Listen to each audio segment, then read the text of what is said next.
సమస్యలన్నీ పరిష్కరించే విధంగా చర్యలు తీసుకోబడుతున్నాయి అధ్యక్ష.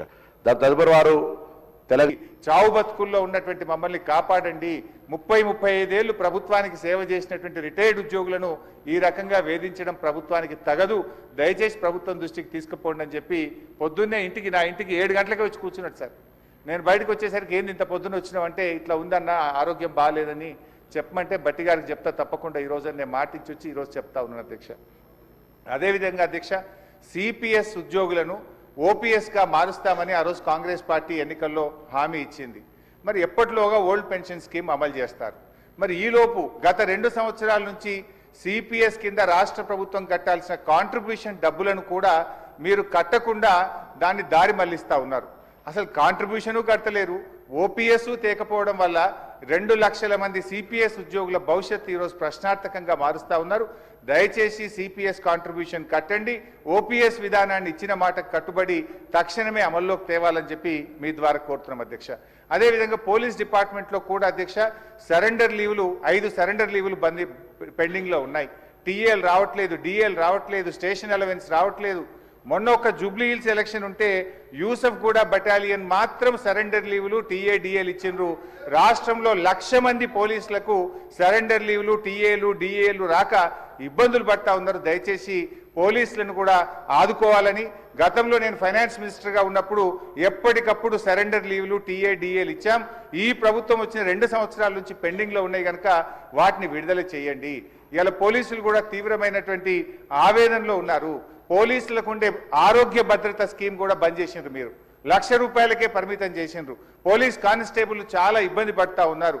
ఆరోగ్య భద్రతను పునరుద్ధరించండి, గతంలో మాదిరిగా కార్పొరేట్ వైద్యం పోలీసులకు అందించాలని చెప్పి కోరుతూ కాంగ్రెస్ పార్టీ ఎన్నికల మేనిఫెస్టోలో తక్షణమే మేము ఉద్యోగులకు పీఆర్సీ ఇస్తాము, పెండింగ్ డిఏలు ఇస్తాము, బకాయిలు ఇస్తాము, ఓపీఎస్ తెస్తామని మాట ఇచ్చి ఈరోజు కాంగ్రెస్ పార్టీ 2 ఏళ్లైనా అమలు చేయకుండా మోసం చేస్తూ ఉంది. జరిగిన అన్యాయం ఇప్పటికే చాలా జరిగింది. తక్షణమే ఇప్పటికైనా ఉద్యోగులకు, రిటైర్డ్ ఉద్యోగులకు, పోలీసులకు ఇచ్చిన హామీకి కట్టుబడి మేలు చేయండి అని చెప్పి మీ ద్వారా ఆర్థిక మంత్రి డిప్యూటీ సీఎం గారిని నేను కోరుతా ఉన్నా అధ్యక్ష. అధ్యక్ష, గౌరవ సీనియర్ శాసనసభ్యులు హరీష్ రావు గారు ప్రస్తావన చేసిన అంశాలన్నిటిని కూడా నోట్ చేసుకున్నాం అధ్యక్ష. కానీ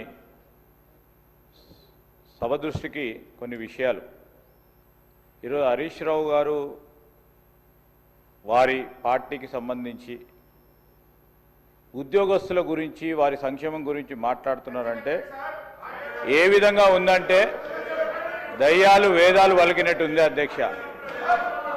ఉద్యోగస్తులకి ప్రతి నెల వారి జీతభత్యాలకు సంబంధించి 20 తారీఖు వరకు జీతాలు ఇయ్యలేని పరిస్థితుల్లో వారి ప్రభుత్వం నడిపారు. ఇప్పుడు వారి ఉద్యోగస్తుల గురించి మాట్లాడుతూ ఉన్నారు అధ్యక్ష. ఏదేమైనప్పటికీ ఉద్యోగస్తులకు సంబంధించిన సంక్షేమం, వారికి రావాల్సిన జీపీఎఫ్ కానీ, రిటైర్ అయిన పబ్లిక్ సర్వెంట్స్ సంబంధించిన అంశం విషయంలో ఒక సిస్టమ్ని ఏర్పాటు చేసుకొని వారికి ఏ విధమైన ఇబ్బంది రాకుండా అన్ని విధమైన చర్యలు తీసుకుంటామని గౌరవ సభ్యులకు తెలియజేస్తా ఉన్నారు. శ్రీ మాజిద్ హుస్సేన్.